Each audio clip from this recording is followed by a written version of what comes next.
grösste Spiel, das wir jemals gemacht haben. Auch das grösste Team, das wir jemals hatten. Die Gefahr, dass man sich zu viel vornimmt, ist sicher da. Also es ist vielleicht auch ein bisschen typenabhängig. Es ist definitiv ein Wettlauf gegen die Zeit. Also es ist sehr tight. Die Deadlines sind sehr nah.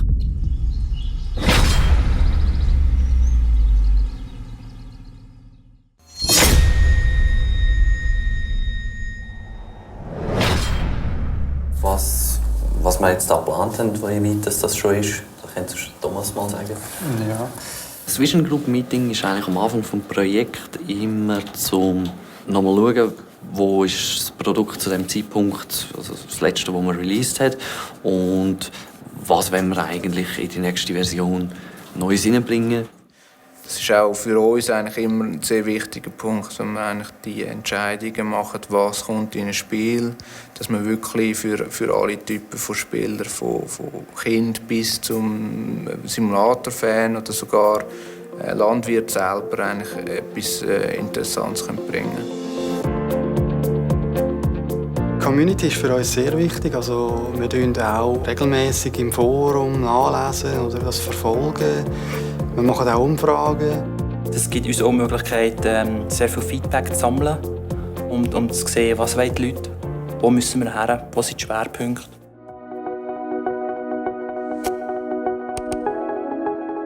Im Vision Group Meeting haben wir festgelegt, dass wir zum einen ein Tip Anywhere Feature machen, wo du deine Getreidesorten überall abladen kannst, wo du mieten, das sind so grosse Hügel, an Zuckerrüben anlegen und nachher mit dem entsprechenden Gerät aufnehmen auf neue Fruchtsorten wie Sonnenblumen, Ölrettich, neue Tierart Schwein.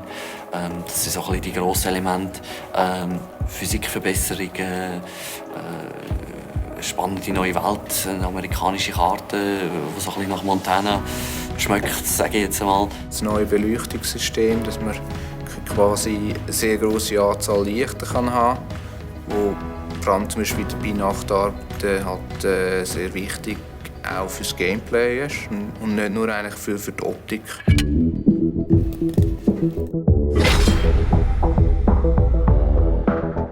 Wir haben eigentlich mit einem Zweierteam als Hobbyprojekt angefangen. Wir haben komplett alles gemacht, von der Grafik zum Sound, zum Scripting, zur Engine und so weiter. Also es sind sehr viele Sachen. Wir müssen nur das Zweite sein.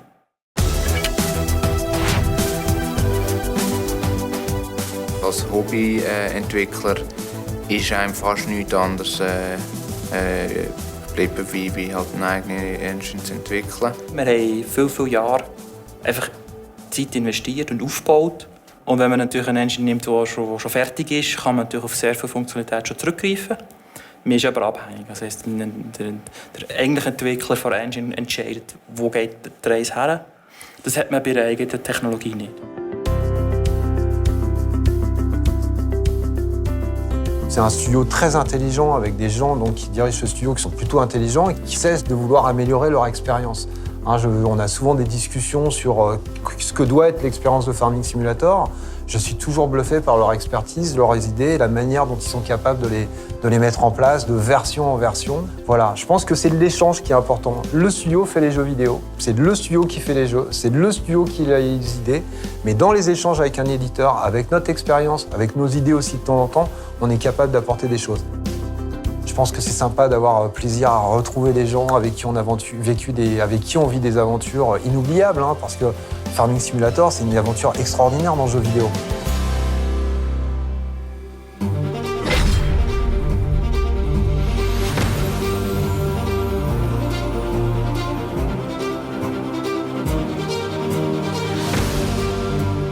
Wir haben über 10 Nationalitäten, die dabei sind.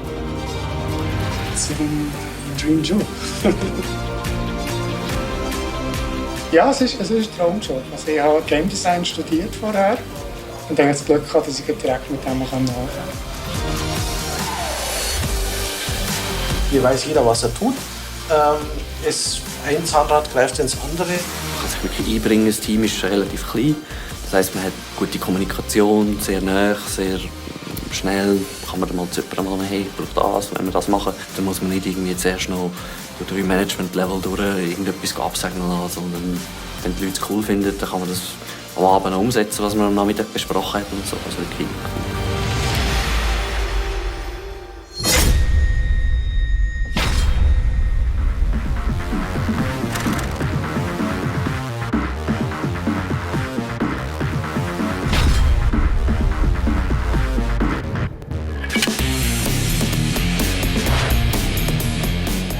Die Agritechnica ist eine super Gelegenheit für uns, weil es ist eine super Chance, an einem Ort alle Marken zu treffen, die es gibt.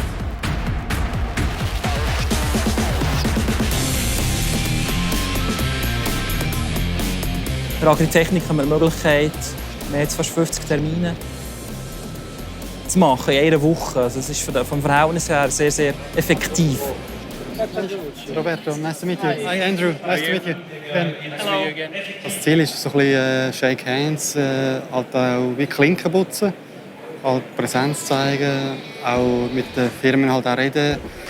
Wie ist die Kooperation für sie? Sind sie zufrieden? Gibt es Sachen, die man verbessern kann? Oder wie ist Ihr Empfinden? We've had a lot of fans before we were cooperating asking, why are you not on Farming Simulator? So in my head, it was almost too late we went there, but I'm just happy we're there now. I think it's a very interesting way, a different way for our farmers to get to know our machines and our equipment. And as well, maybe I would go so far and say it's a good way to know the farming reality. We just launched a big milestone for our brand, which is right behind me.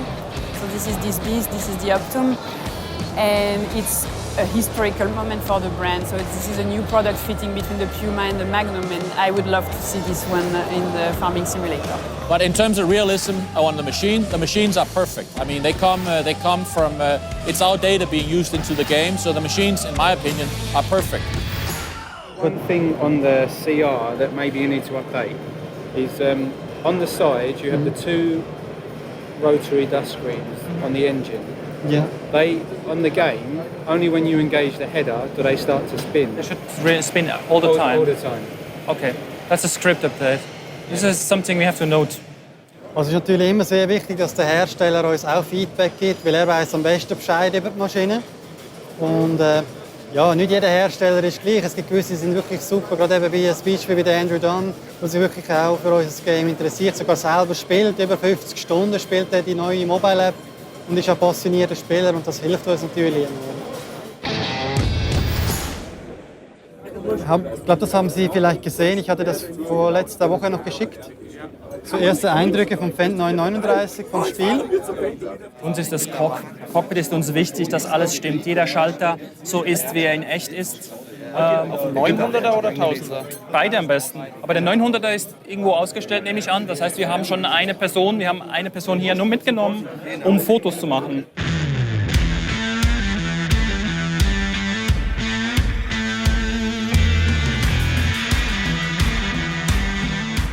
Tja, ich nehme vor allem Fotos auf, damit unsere Artists die Traktoren und die Maschinen dann wirklich möglichst perfekt umsetzen können. Wir kriegen die CAD-Daten, insofern die grobe Struktur von dem Traktor haben wir auf jeden Fall schon mal bombensicher.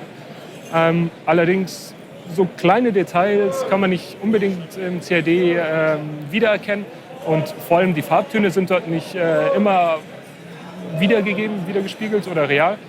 Insofern hilft einfach ein kleines Bild, um das Ganze detailgetreu und realitätsnah abbilden zu können.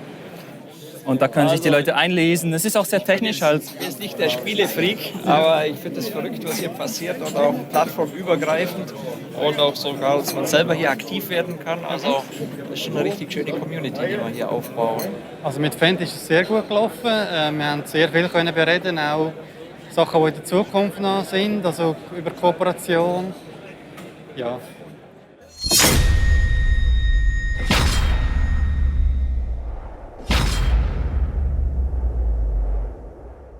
Hey guys, thank you for joining us for the meeting today again.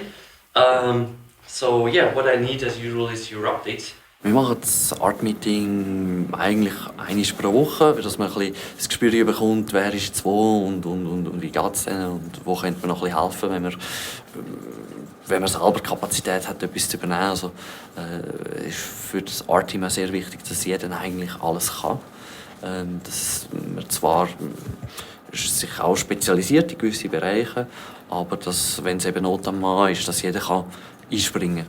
I've projected the vehicle list and our progress on the screen. And yeah, we're a bit in crunch. Die Deadlines sind sehr nah.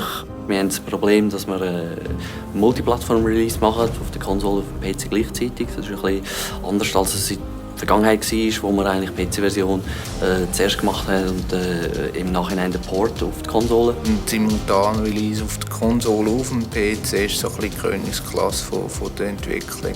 Das ist einfach etwas, wo halt wirklich nur die grossen Titel sonst machen. Von dem her ist es eine sehr grosse Herausforderung auch, weil Konsolenversionen natürlich deutlich mehr Vorlauf brauchen. Vom Timing her muss man das sehr genau planen, dass man genug früh Submission kann auf der Konsole. Und die Tests, also die Submission-Tests, sind sehr, sehr penibel von den Firmen, von Sony und Microsoft. Und da muss man wirklich extrem exakt schauen, dass man da alle Sachen einhält, die gefordert werden, um das Approval zu bekommen.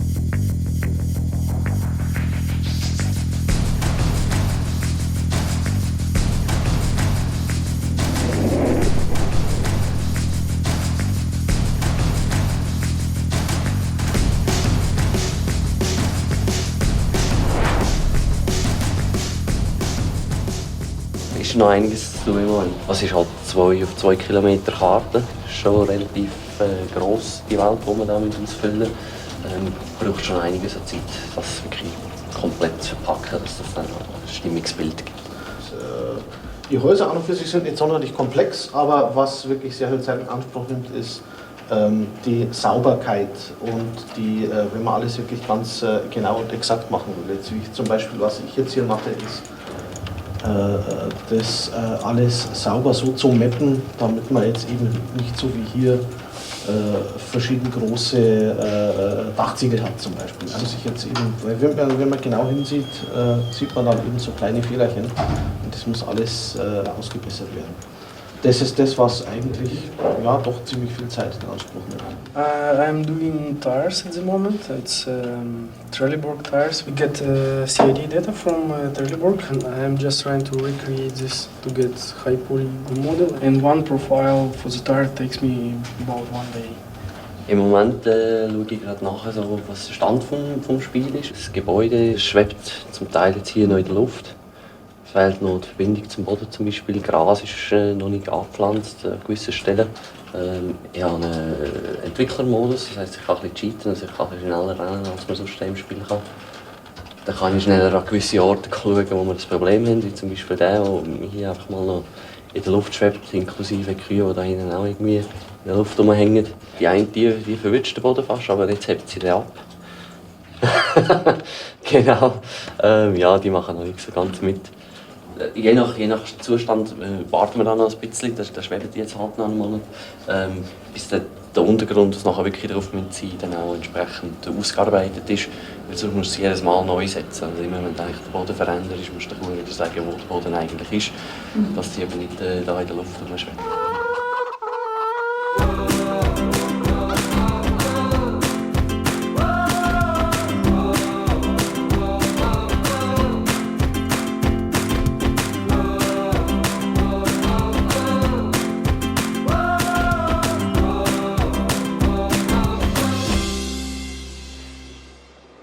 Momentan ist es zum Beispiel so, dass man durch die Wand hindurch kippen kann. Das heißt, die physikalische Integration stimmt noch nicht. Wie wir sehen, haben die Haufen momentan noch gar keine Physik. Das heißt, man kann hier einfach durchfahren, ohne dass irgendwas passiert.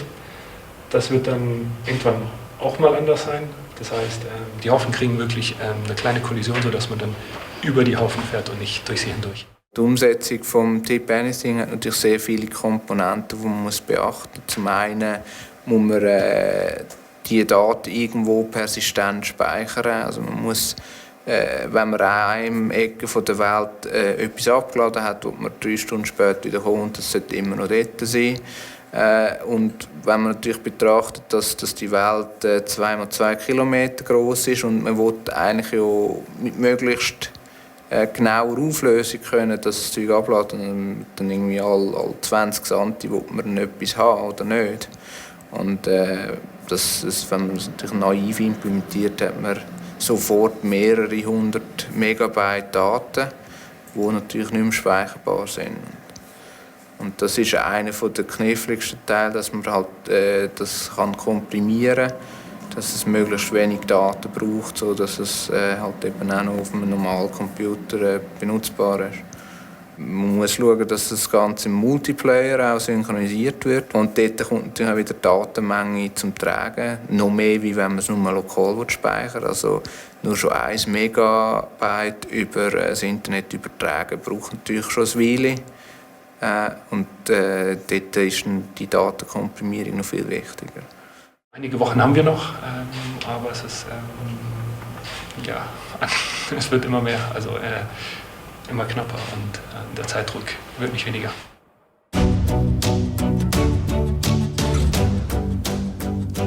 Wir wollen ein qualitativ hochwertiges Spiel erstellen und haben gar keine andere Wahl, als dementsprechend dann auch im Sounddesign so viel zu investieren. Wir fahren zu den Herstellern, weil die Hersteller uns die Sounds nicht liefern können und nehmen dann wirklich in der Natur unter freiem Himmel diese Maschinen auf.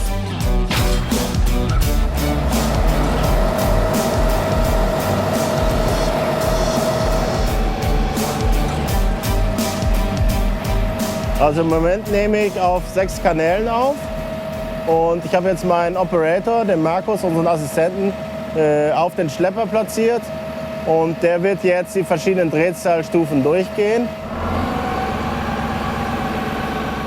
Was wir auch jetzt in den letzten Jahren gesehen haben, ist, die Motoren verändern sich, sie werden schallisoliert, die Maschinen werden sehr stark gekühlt, es sind Ventilatoren im Spiel, sodass wir da einfach diesen typischen Traktor-Motor-Sound einfach nicht mehr aufnehmen können. Aber unsere Fans, die stehen darauf, dass die Fahrzeuge möglichst originalgetreu klingen, beziehungsweise dass sie faszinierend klingen. Und das erreicht man nur, indem wir noch einen separaten Soundanteil hinzufügen, der das Getriebe simuliert.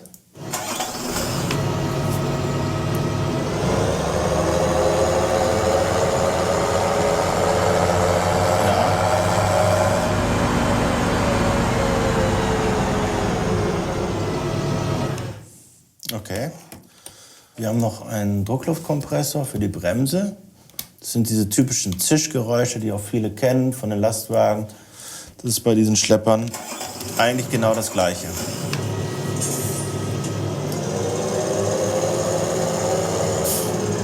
Ja, ich höre jetzt das Zischen und ich höre dieses Tickern und das ist der Druckluftkompressor. Ja. Allein soundmäßig hat sich extrem viel getan.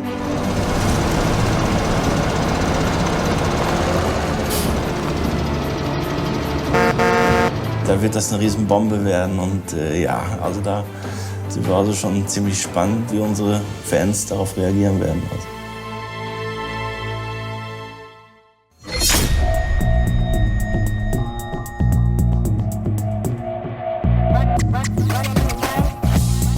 Wir haben noch ein bisschen aufgestockt, genau. Wir haben nochmal 4 weitere Artists angestellt, damit wir mit dem ganzen Aufwand von diesen Assets durch mögen, dass wir die alle fertig produzieren und polieren, dass sie dann auch wirklich super aussehen im Spiel. Ja, also wir haben noch sehr viel zu tun, bis wir zur Mission gehen können bei Microsoft und Sony. Für die PC-Version haben wir ein bisschen mehr Zeit. Aber auch dort müssen wir natürlich dann auch entsprechend die verschiedenen Hardware-Konfigurationen und alles testen. Da gibt es also noch genug Sachen zu tun.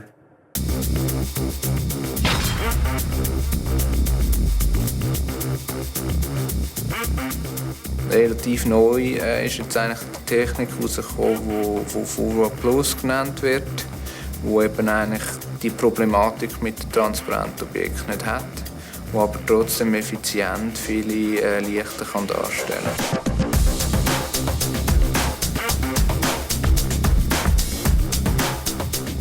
kann. Die interessante Sache am Forum Plus ist eigentlich, dass die Integration ins bestehende System relativ einfach ist.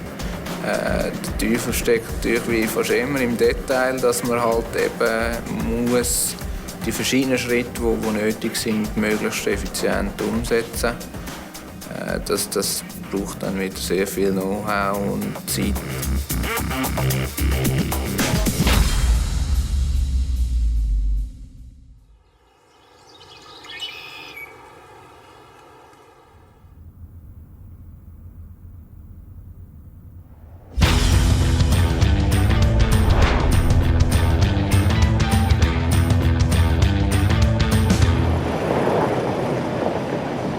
Geil.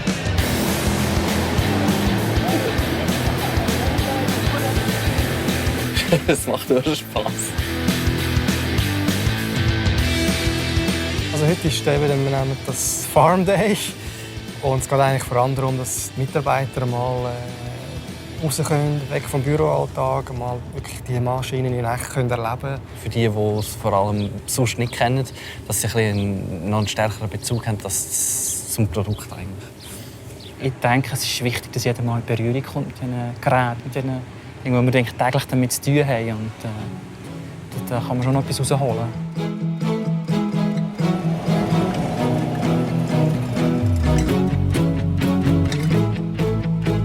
Also ich fahre mehr oder weniger zum ersten Mal Traktor. Nur ganz stimmt's nicht. Ich bin natürlich als Kleinkind mit dem Drehtraktor gefahren. Es hat so einen Haken, oder, wo es nachher reingeht. Genau, ja, da hängt dann ins Mal. Ja.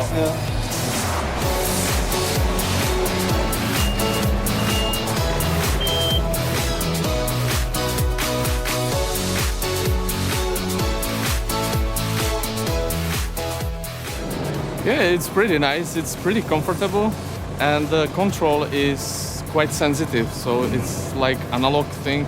So you can go really slow and really fast. So it's very nice to handle.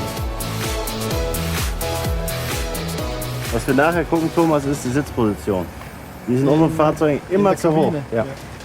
Setzt euch auf den Sitz und dann siehst du, wie du tief und ihr habt nie dieses Brett vor den Augen. Oder? Ja, weil bei manchen haben wir wirklich 1/3 vom Bildschirm diese Ablage da. Ja, eigentlich die Oberkante vom genau. dass du eigentlich gar nicht mehr siehst, oder? Genau, die siehst du eigentlich nicht mehr.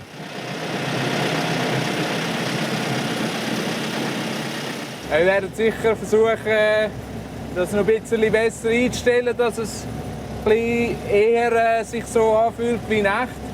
Aber das ist halt das Problem, dass man halt einfach auf dem Monitor halt nur 2D sieht und dann ist es einfach nie gleich. In Zukunft werden wir sicher auch 3D-Funktion anschauen, wenn das verbreiteter ist, auch bei den Leuten.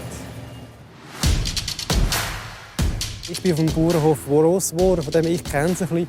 Aber ich habe schon gemerkt, dass bei ein paar Mitarbeitern, die das nicht so kennen, die haben das cool gefunden. Und das bringt das, glaube ich, schon etwas. Das Highlight von heute war natürlich der Big M. Das ist doch noch mal eine Stufe grösser wie Traktoren.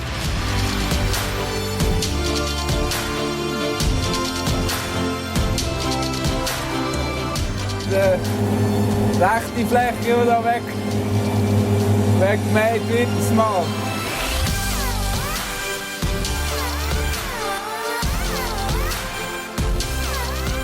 Da hat man doch noch mal ein bisschen mehr das Gefühl so von Macht und Stärke.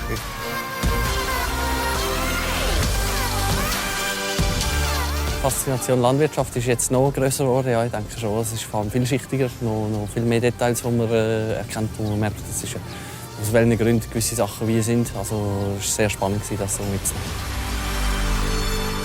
Der Tag heute hat definitiv Anreize geliefert, das Geschehen im Spiel noch ein bisschen realistischer, noch authentischer abzubilden.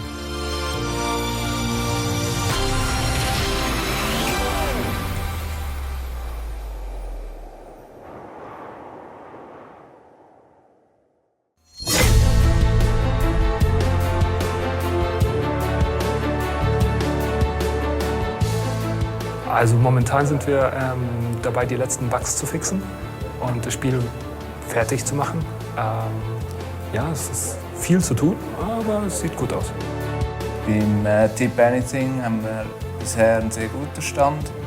Es fehlen vor allem von ein paar kleinere Details, aber das grobe Konzept funktioniert. Es ist auch im Gameplay ein sehr grosser Teil integriert schon. Da gibt es natürlich noch einige Details auszuarbeiten.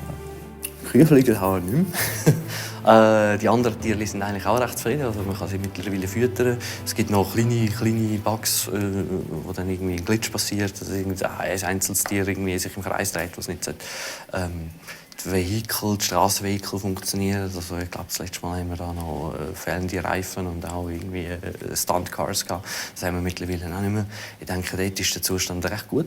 Jetzt sind wir mehr am Polieren, machen, dass es noch ein bisschen nach mehr aussieht. Neue Gebäude noch rein tun, ja, das Ganze ein bisschen aufleveln. Ich glaube, grosse Baustellen haben wir dort nicht mehr. Einfach nur den ganzen Flut-AS jetzt auch einbauen, noch, dass es dann nach etwas aussieht.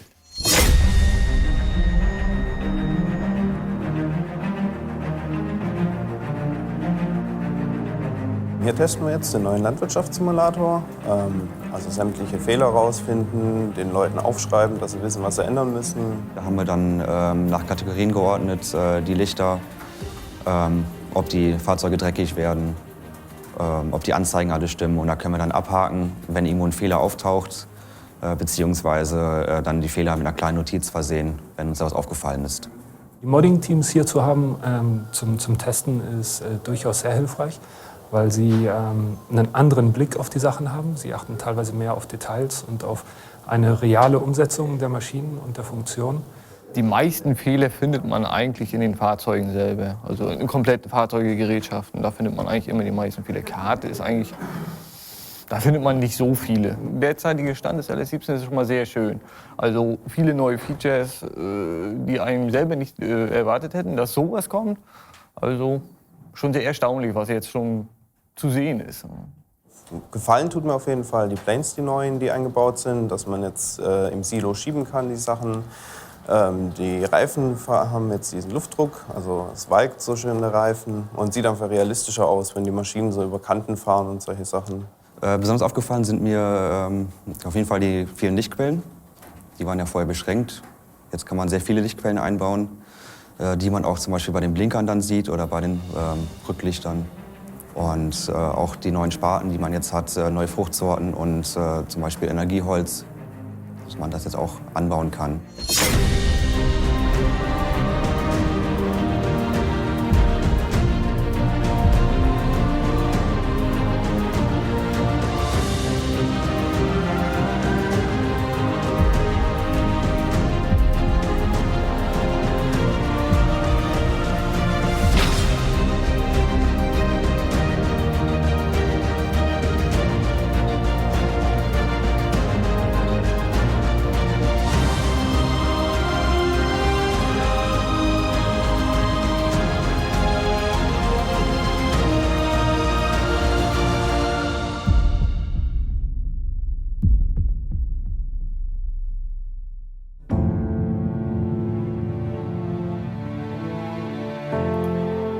Goldmaster Kandidat wird im Moment gebrannt auf dem Computer. Da können wir es dann mal testen auf der PlayStation, ob jetzt die verbleibenden Bugs, die wir noch getestet haben und herausgefunden haben, ob die wirklich eliminiert sind.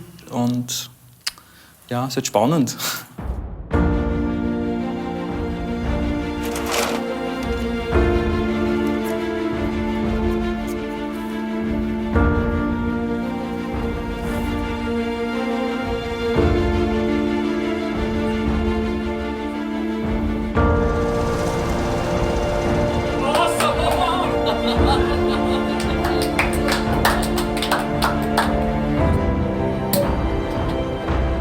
Sehr stolz aufs Team, dass wir es geschafft haben. Es ist wie erwartet sehr knapp geworden, aber wir haben es doch noch geschafft, dass wir jetzt ein gutes Produkt abliefern können.